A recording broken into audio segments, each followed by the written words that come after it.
Fala galera, sou o professor Rodrigo Vieira e mais uma vez aqui estamos juntos para falar agora sobre pleiotropia e interação gênica, né? Dois nomes aí importantes na genética aí no segundo ano do ensino médio, beleza? Então, vamos lá.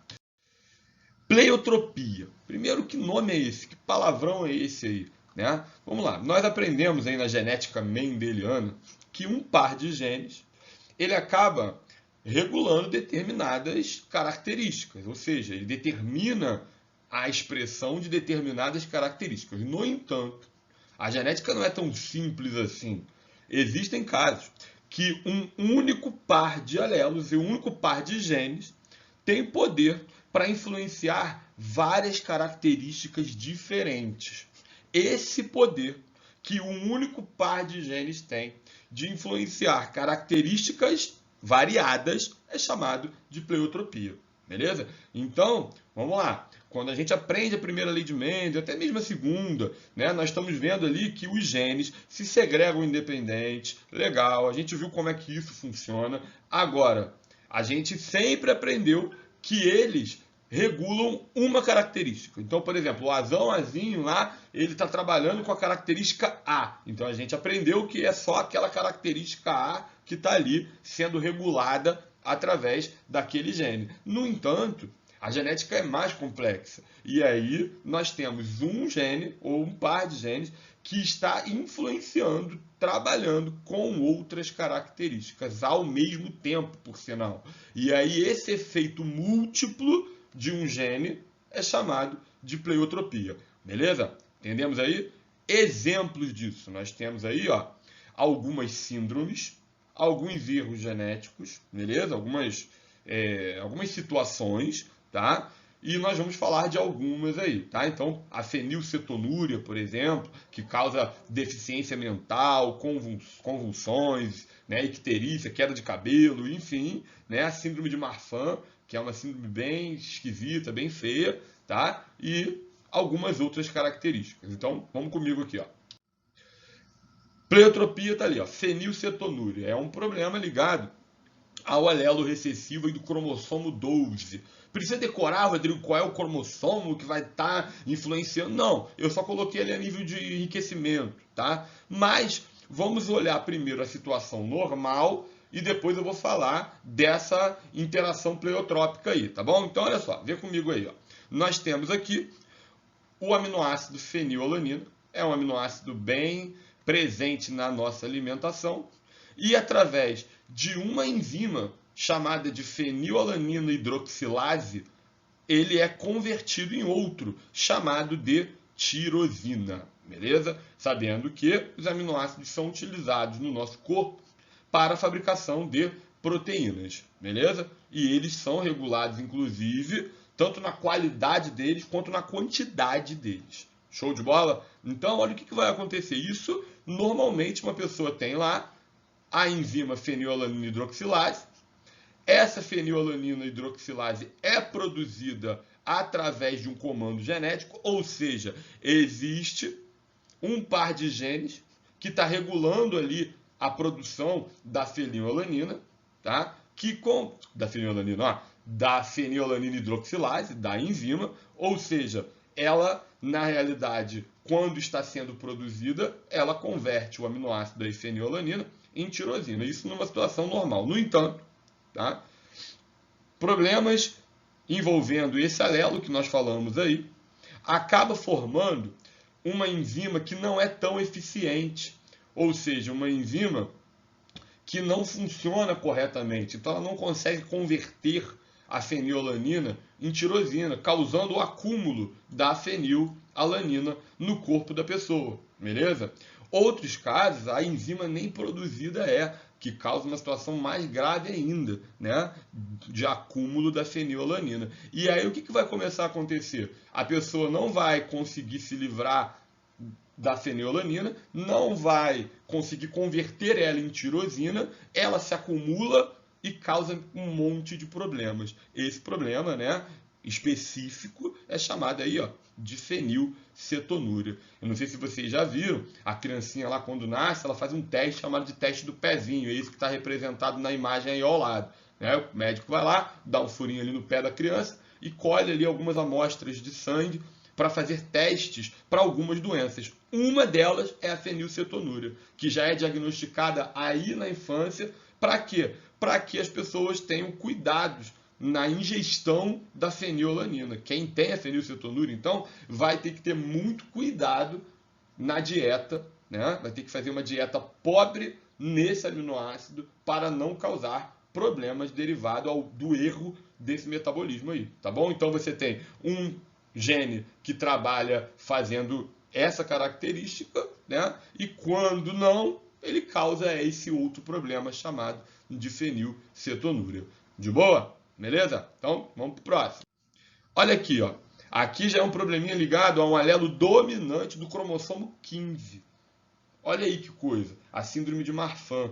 Olha lá o que acontece. Claro que esse cromossomo 15 ele tem várias outras funções, mas ele também está associado à síndrome de Marfan, que causa defeitos cardíacos, problemas de formação, problemas visuais, aracnodactilia, que é aqueles dedos prolongados, né, em forma de aranha, não é isso? Ou seja, é um problema ligado também ao mesmo par de gene que regula outras características, tá bom? Então, vamos lá.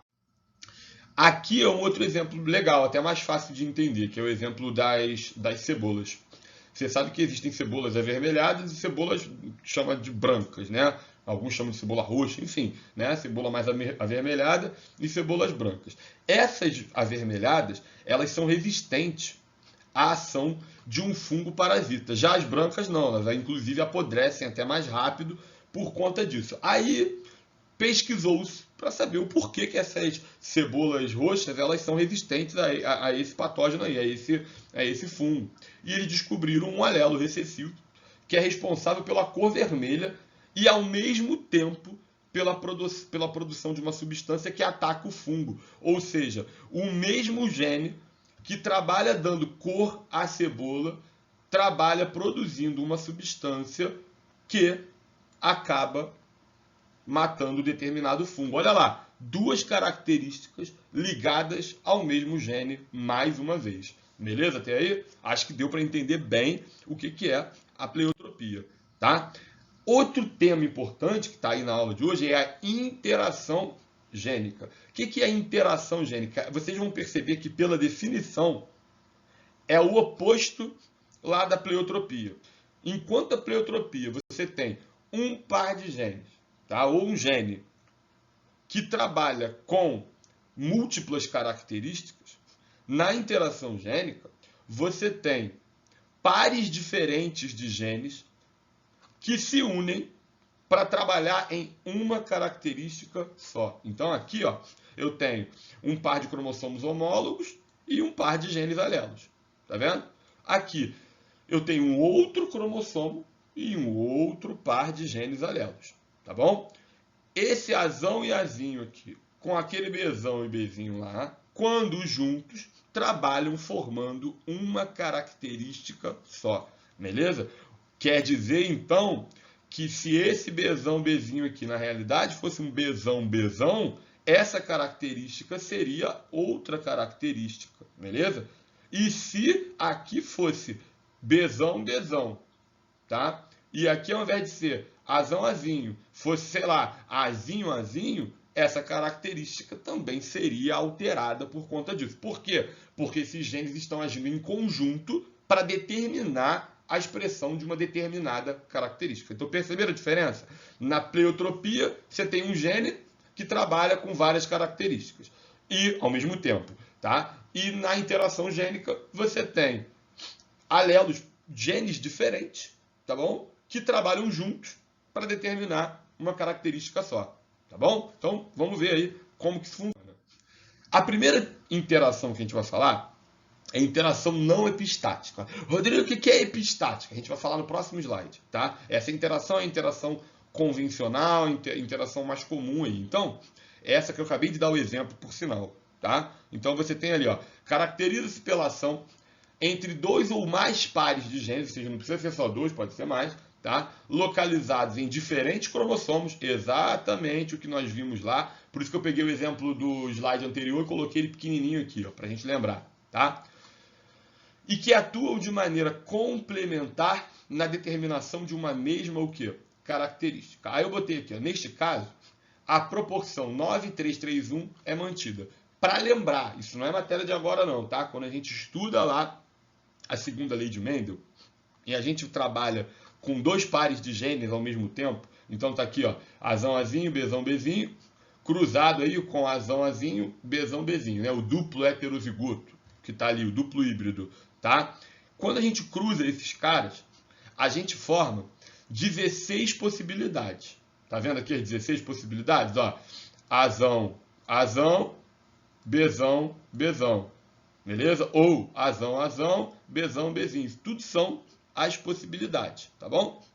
Aí olha o que a gente vai formar aqui. Eu só estou lembrando, recordando um pouquinho essa matéria de vocês, né? Sobre segunda lei de Mendel, só para a gente conseguir lembrar essa proporção 9:3:3:1 aqui, que é importante para a gente agora.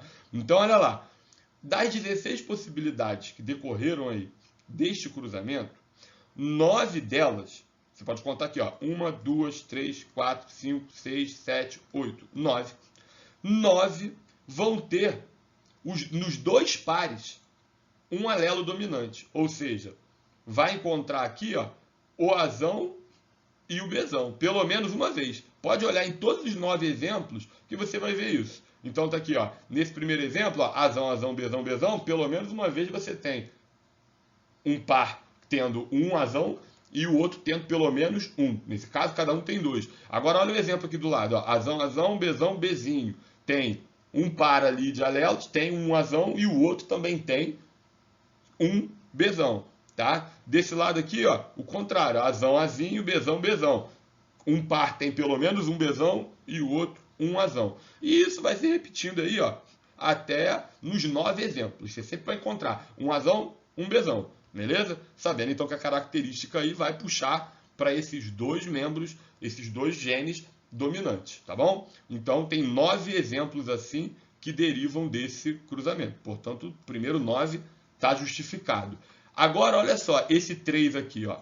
Esse primeiro 3 aqui, vamos pegar ele como exemplo, tá? Olha lá, é a ervilha amarela enrugadinha, rugosa, né? Tá aqui, ó, esse e esse aqui. Olha o que está acontecendo. Todo mundo tem pelo menos um Azão, certo? E não tem o dominante do outro lado lá, tá bom? Então todo mundo vai ter Azão, Azão alguma coisa, pode ser Azão, Azão ou Azão, Azinho, tá? Mas o outro par não vai apresentar o Bzão, beleza? Então aqui, ó, Bzinho, Bzinho, ó, Bzinho, Bzinho e Bzinho, Bzinho. Tem 3 indivíduos assim. Então, ó, justifica esse 3 aqui. Agora vamos pegar o outro 3. Olha lá, ó, esse aqui, ó, esses 3 aqui, beleza? Ó, esses 3 caras. É o oposto. O oposto desse daqui. Eles não têm o Azão, logo eles têm Azinho, Azinho. Todo mundo, ó, Azinho, Azinho, Azinho, Azinho, Azinho, Azinho. E do outro lado, eles têm pelo menos um Bzão. Ou o Bzão, Bzão, que está aqui, ou o Bzão, o quê? Bzinho, do outro lado. Então, justificou esse outro 3 aqui, certo? E um indivíduo que não tem dominante nenhum. Só aparece um nessa proporção. Ou seja, 1 sobre 16, né? 1 a cada 16. Tá ali, ó. Azinho, Azinho, Bzinho, Bzinho. É esse cara daqui, beleza? Então, isso daqui é a proporção de Mendel que vocês já estudaram. Eu só estou lembrando, para toda vez que a gente falar, a proporção mantém 9:3:3:1. 9:3:3:1 é esse cruzamento clássico aí, que a gente já aprendeu aí nas ervilhas rugosas, verdes e amarelas e lisas do cruzamento de Mendel, beleza?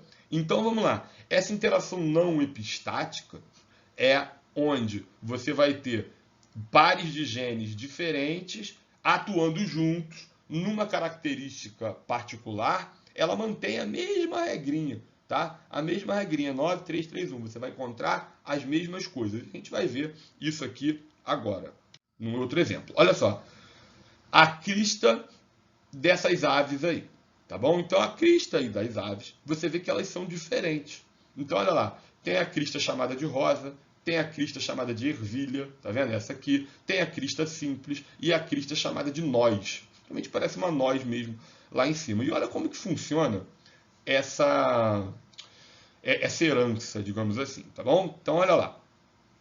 As cristas noz, que são essas aqui, elas são formadas quando existe o quê? Quando existe um dominante para um par e outro dominante para o outro par. Pelo menos um dominante. Então ela pode ser tanto assim, certo? Rzão, Rzão, Ezão, Ezão, quanto Rzão, Rzinho, Ezão, Ezinho, desde que tenha pelo menos, tá bom? Desde que se tenha pelo menos um dominante aí de cada lado. Nós vimos isso no exemplo lá do lado, por isso que segue, né? Aquela proporção 9, 3, 3, 1. Beleza? Show de bola? Então, a gente sabe que tendo um dominante de um lado e um dominante do outro, tá? 9 em 16, né? Pelo menos 9 indivíduos de 16 vão ter essa característica aí. E quando isso acontecer, a crista é o quê?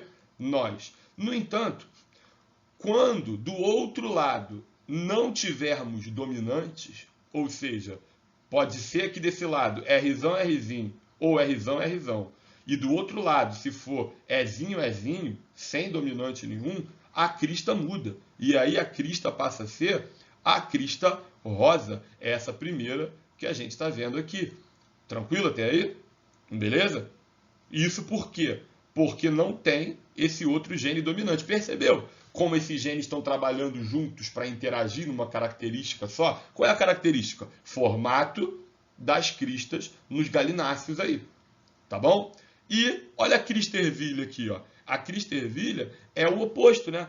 Quando existem dominantes desse lado e não existem dominantes desse lado aqui. Ou seja, Rzinho, Rzinho, Ezão, qualquer coisa. Pode ser tanto Ezão, Ezinho, né, quanto Ezão, Ezão. Sabemos que tanto aqui nós temos 3 e aqui nós temos também 3. Né? Quando a gente cruza, Rzão, Rzinho, Ezão, Ezinho. Né? Aparecem 9 indivíduos que tem esses dois, 3 indivíduos que tem esse e 3 que tem esse daqui. E a crista simples, olha lá, ó. A crista simples é aquele cara que tem os dois lados recessivos. A gente viu isso bem lá, né? Quantos exemplos desse tinha 16 possibilidades que a gente viu aí atrás? Um só. Beleza? Um só. Então, até quando você soma 9 com 3 com 3 com 1, dá 16. Beleza? Ou seja, as 16 possibilidades, quando a gente cruza Rzão, Rzinho, Ezão, Ezinho, com Rzão, Rzinho, Ezão, Ezinho, né? Dá as 16 possibilidades. Olha elas aí. Neste caso, é uma interação o quê? Gênica não epistática, tá? Uma interação complementar. Os genes estão se complementando para quê? Para definir, para determinar o formato da crista dos bichinhos aí. Tranquilo? Então, olha esse aqui, ó. Epistasia. O que é essa epistasia? Tá bom? O que é essa epistasia? Então, vamos ver o que seria epistasia. Epistasia é o seguinte, é quando um gene não alelo, ou seja, gene alelo é esse aqui, ó. Aqui eu tenho um par de cromossomo homólogo, certo? E aqui eu tenho um par de genes alelos. Alelo porque está ali no mesmo locus, né? Está ali no mesmo locus do cromossomo homólogo, tá bom? E aqui eu tenho um outro par de genes que são alelos entre si, né? Entre eles aqui, ó, Bzão, Bzinho. Mas entre os dois aqui, ó, o A e o B não são alelos, porque eles estão em cromossomos, inclusive, diferentes ali. No entanto, a presença de um determinado gene desse aqui acaba, às vezes, impedindo o outro gene que está lá no outro cromossomo se manifestar. Ou seja, ele acaba bloqueando a expressão de um outro gene. E aí sim, acaba mudando aquela característica 9331, porque a expressão deles vai ser bloqueada. Beleza? Então a gente vai ver alguns exemplos disso. Então, beleza? Falou que o gene está inibindo outro gene, sabemos que é epistasia. O gene que inibe é chamado de gene epistático. Repete aí comigo. Epistático. É o gene que está impedindo o outro gene de funcionar, de expressar o seu fenótipo. Tá bom?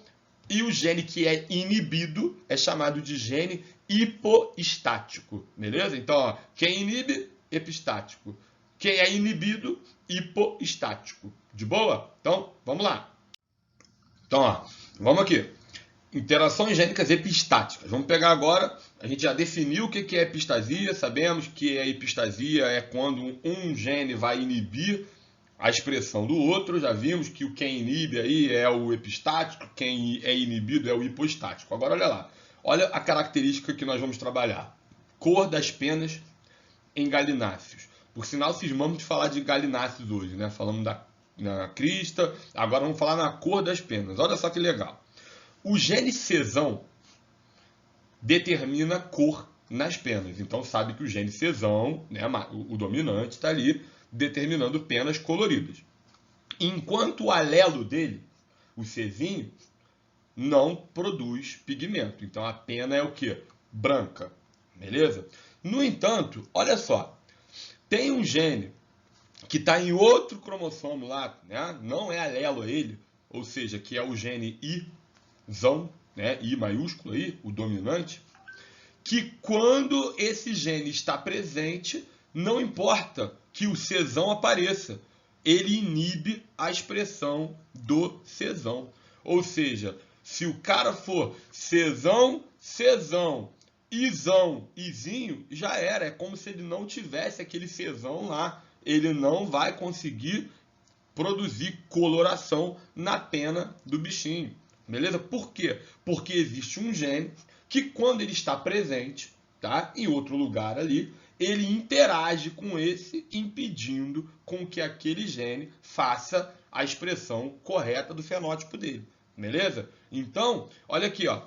Para que esse indivíduo tenha penas coloridas, tá? Para que ele tenha penas coloridas, basta ter o cesão? Não. Ah, Rodrigo, vou botar 2 cesão, agora vai. Não, também não vai. Não basta só ter o cesão, basta não ter o isão. Porque se o isão aparecer, ele não vai ter penas coloridas, ele vai ter penas brancas, como se aquele cesão que tivesse ali simplesmente não funcionasse. Tá? Então, olha lá, para ter pena colorida, tem que ter o quê? Cesão, né? Pode ser cesão, cezinho, não tem problema, mas pode ser também cesão, cesão, por isso tem o traço aí embaixo, tá? Izinho, izinho. Ou seja, o dominante aqui, ó, não pode aparecer. Que se ele aparecer, ele impede a expressão da cor ali, beleza? E como que pode ser feito então pena branca? Pena branca é mole, olha lá. Pena branca, Czinho, Czinho, já é a característica pena branca. A gente sabe que não vai produzir cor de jeito nenhum, porque não tem o dominante. E do outro lado, pouco importa. Pode ter o isão, pode ter 2 isão, pode ter 2 izinhos, pode ter um isão, izinho, que a pena vai continuar sendo o quê? Branca. Por quê? Porque não tem nem o gene que produz cor presente. Beleza até aí? Show de bola? Então, vamos lá. E outra possibilidade de pena branca é essa aqui, ó. É a presença de quem? Do isão no genótipo. Aí não importa se vai ser cesão, cezinho, cesão, cesão. O isão apareceu? Não tem cor. Beleza até aí? Entende que essa proporção aqui, ó, vai ser diferente daquela 9, 3, 3, 1. Por quê? Porque os dominantes agora não vão estar agindo ali junto para manifestar. Muito pelo contrário, vai ter um dominante impedindo outro gene dominante de se manifestar. Beleza até aí? Show de bola? Então, vamos lá. Então, olha aqui, galera. Aqui nós estamos falando de epistasia recessiva, né? A interação gênica agora é epistática e o gene que está inibindo o outro, ou seja, o gene epistático, é um gene recessivo.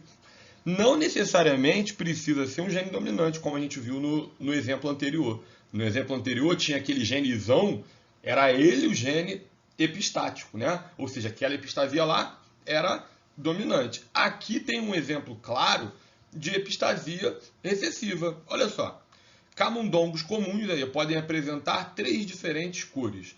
Essa cor amarronzada aqui chamada de agute, a cor preta e a cor branca. Aí você tem o loco A, né? Ou seja, o loco ali onde tem o azão, o azinho, né? O loco A determinando a cor dessa pelagem. Se vai ser preta, né? Se vai ser agute, se vai ser branca, enfim, tá? E você tem do outro lado dois outros genes que somente controlam se vai acontecer a cor ou não vai acontecer a cor. Só que nesse caso, o gene que está impedindo a manifestação da cor é recessivo. Por exemplo, olha aqui, ó. Vamos pegar exemplo do agute, tá? Então aqui, ó, agute, esse cara que está aqui, tá bom? O agute, tá? Olha as possibilidades dele. A gente já aprendeu que é o A que trabalha com cor, não é isso? Então, olha ali, ó. Azão, azão, ele é agute. Azão, azinho, ele é agute. Azão, azão, ele é agute. E azão, azinho, ele é agute. Rodrigo, por que 4 exemplos aqui ele é agute? Porque olha os genes que estão atrás. Tá vendo esse gene P aqui, ó? Pzão, pzão. Lembra que o outro loco, ou seja, esse pzão aqui, ele trabalha somente autorizando ou não o gene A de fazer a cor ou não, de expressar essa cor ou não. Então, olha o que está acontecendo. Você está vendo que o dominante está aqui, ó, pzão, pzão, e o cara teve cor. Ó, pzão, pzão, e o cara teve cor. Pzão, pezinho, e ele teve cor. E pzão, pezinho, e ele teve cor. Você está vendo que o dominante não está impedindo a cor de se expressar. Logo, adivinha qual é o gene que vai realmente impedir, né, a cor ali de se expressar? É o pezinho. E como ele é um gene recessivo, a gente só sabe que ele se expressa quando ele está em dose o quê? Em dose dupla. Então, por exemplo, olha aqui comigo, ó, olha aqui comigo o albino, que é esse cara que está aqui branco. Olha lá, ele tem os dois genes para produção de cor. Olha ali, ó, azão, azão. Tá vendo? Beleza? Para produção da cor, no caso do agute ali, né? Ele tem também aqui, ó, o azão, azinho. Por que ele é albino? Porque olha os genes que estão atrás. É o pezinho, pezinho. Opa, pezinho, pezinho, expressou o pezinho. Ou seja, o pezinho agora está sendo expresso. E quando ele está sendo expresso, ele impede o outro de agir. Ou seja, ele impede a expressão da cor. Por isso que todo mundo que tem o pezinho, pezinho, é albino. Quem foi o gene, Rodrigo, que impediu o dominante? Foi o recessivo. Ah, então essa epistasia é uma epistasia o quê? Recessiva. Beleza? Então a gente viu lá atrás uma epistasia dominante, aqui agora a gente está vendo uma epistasia recessiva. Já viu uma diferença entre elas? Que na epistasia dominante, basta um gene dominante epistático para impedir os outros. E aqui na recessiva, pelo fato dela ser recessiva, né, precisou dos dois recessivos para poder impedir a expressão do outro gene. Beleza? Então, fica esperto aí. O preto aqui, ó, o preto, né, ele estava ligado ao azinho, azinho, né? Então, olha aqui, ó, azinho, azinho, olha lá quem está aqui atrás, pezão, pezão, opa, permitiu a cor, então ele ficou preto. Aqui eu tenho pezão, pezinho, beleza, o dominante está ali, ó, impedindo o pezinho de agir, né? Porque ele é dominante, então tá lá quieto na dele, vai fazer a cor preta. Azinho, azinho tá aqui. Agora, se fosse pezinho, pezinho, ia impedir, beleza? E o cara ia ser albino, beleza? Olha essa daí, ó. Epistasia duplamente recessiva. Agora nós temos dois genes recessivos trabalhando juntos aí, tá? Então olha lá, exemplo, a surdez no homem, tá beleza? Epistasia duplamente recessiva. Olha só, estou mostrando aqui o ouvido, tá? O nosso ouvido ali, né? O sistema auditivo está ali direitinho. Tem essa estrutura que está aqui, ó. Eu vou botar outra cor, porque ele está vermelho. Tá aqui, ó. Tem essa estrutura que está aqui, tá? É chamada de cóclea, parece um caracol, né? Esse aqui é chamado de cóclea. Ela é uma estrutura física lá do ouvido, que tem a ver com a captação do som, tá? E aqui tem, em verde, tá? Aqui em verde é o nervo auditivo. Você vê que o nervo auditivo está ligado na cóclea, ou seja, ele capta essas vibrações que estão aqui na cóclea e leva lá para o cérebro para poder fazer a interpretação do som, beleza? Então nós temos duas estruturas ali, ó, a cóclea e o nervo auditivo participando da audição. Então olha só, o gene Dzão, tá? O gene dominante Dzão, é ele quem permite a formação dessa estrutura. Então todos nós que escutamos perfeitamente, nós temos a cóclea, então nós temos esse gene Dzão, tá bom? E a formação do nervo é um outro gene, tá aqui representado pelo Ezão, também dominante. O gene Ezão ajuda aí na formação, né, do nervo auditivo. Ou seja, o cara que for Dzinho, ele não forma a cóclea. E o cara que for Ezinho, também não forma a cóclea. Aí, olha só, concorda que esse cara aqui, ele é normal? Ele é normal, porque ele tem o Dzão, então, ó, ele formou a cóclea e ele tem o Ezão, então ele formou o nervo auditivo também. Esse cara aqui também. Então, quando a gente cruza eles, olha o que vai acontecer. Nós vamos ter aquela proporção, né? 9, 3, 3, 1. Beleza? Então, ó, 9 indivíduos vão ter o Dzão e o Ezão. Logo, 9 indivíduos daqui, dos 16, né? Quando a gente cruza aqui dá 16, 9 desses indivíduos vão formar tanto a cóclea quanto o nervo auditivo. Logo, eles são surdos? Não. Logo, eles escutam. Então, esses 9 caras são o quê? Normais. No entanto, esse povo todo aqui, ó, essa galera aqui, esse 3, 3, 1, olha o que vai acontecer. Esse cara daqui, ele forma a cóclea? Forma. Porque ele tem o gene Dzão. Olha lá, ele tem. No entanto, olha aqui. Ezinho. Ele formou o nervo auditivo? Não, ele não formou o nervo auditivo. Então ele tem a cóclea, mas não tem o nervo. Ele consegue captar lá o som, mas não consegue transmitir para o cérebro. Ele escuta? Não. Olha esse cara aqui que representa também 3 indivíduos, tá? Que é o Dzinho, Ezão, qualquer coisa. Pode ser Ezão ou Ezinho, tá? Pelo fato dele ter o Ezão, a gente sabe que ele formou corretamente o quê? O nervo auditivo. No entanto, ele não tem o Dzão. Ele só tem 2 Dzinhos, o que significa que ele não tem o quê? A cóclea. Ou seja, ele é surdo do mesmo jeito. Porque esse cara, ele, como não tem a cóclea, ele até tem o nervo que levaria lá a informação para o cérebro, mas não tem ninguém para captar, então ele continua sendo surdo. E esse cara aqui, ó, o 1, que era o duplo recessivo, tá bom? Ele é surdo de 2 jeitos. Ele não tem nem a cóclea, nem o nervo. Logo, ainda assim, né? A situação dele é grave pra caramba, né? Porque ele não tem nenhuma das 2 estruturas fundamentais ali para audição. Então, o caso da surdez aí é um caso de epistasia duplamente recessiva. Tem 2 genes recessivos aí, ó, impedindo a expressão de determinada característica. Beleza? Show de bola?